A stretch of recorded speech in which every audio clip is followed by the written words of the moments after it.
I think we can all agree there's this newfound interest in taking old 26-inch mountain bikes, cantilever rim brake machines, turning them into something like this. And considering this is the bike that seems to get the most attention here on the Spindat channel, and I've finally got it to a point that I consider it done.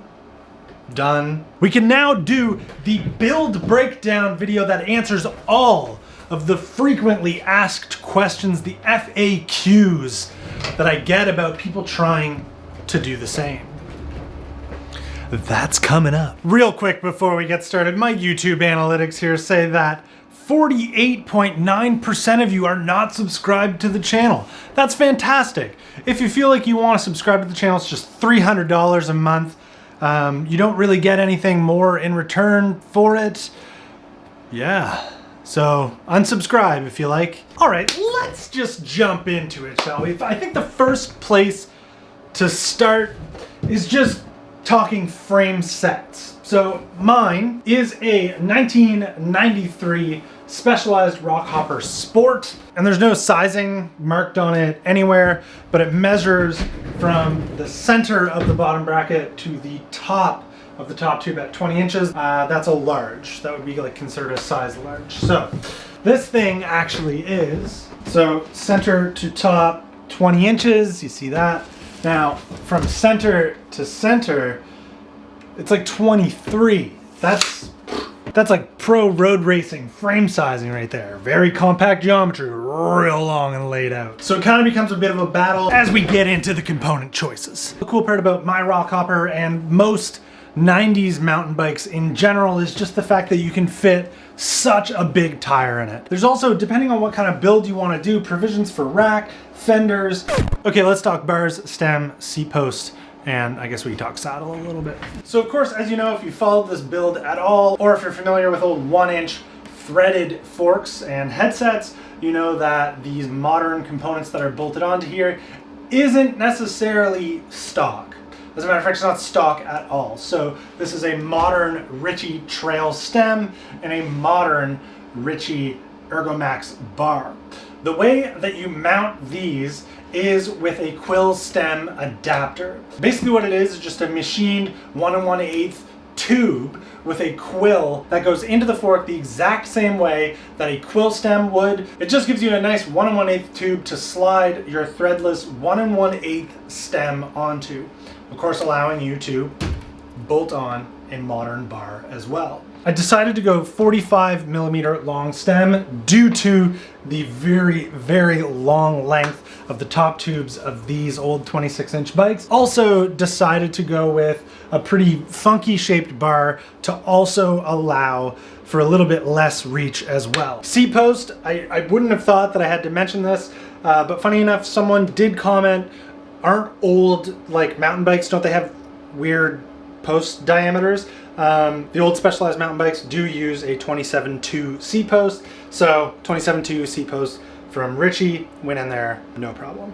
Bolted onto the handlebars, of course, you have the brake lever shifter combo. They're just SRAM Apex 10-speed shifters. So down the line, they actuate Tektro Oryx cantilever brakes. Front, as a lot have asked, uses a Tektro cable hanger. It, of course, is linked in the Rockhopper Build link below. Now, to make it work, you have to drill the rear hole of the fork out a little bit to fit a fastener like this. That is how they're attached. The beauty of these Rockhoppers is they're designed specifically to use cantilevers. So it's got this cool steel cable guide that's brazed onto the seat tube, and it just like puts the rear brake cable exactly where it's supposed to go. So there's only one length of rear brake cable housing, so it pulls super, super nice. Like, it doesn't have all that extra friction that most rear brakes have.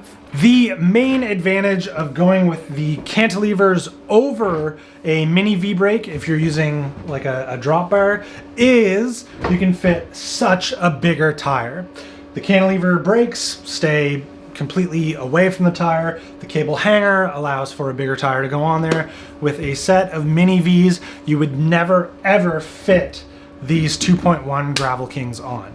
Trust me, I tried. Okay, now drivetrain. It is 1x10. I got lucky with the stock square taper cranks. They are indeed 5x110 BCD, so it was just as easy as getting a 42 tooth race face narrow wide chainring. And then this confuses a lot of people, and it's probably going to confuse you again, but I'm using a SRAM Rival 1 11 speed rear derailleur set up with a 10-speed shifter and a 10-speed cassette. The chainring size I decided to go with was 42 tooth. The cassette is 11 through to 42, so I do have 1-to-1 gear ratio.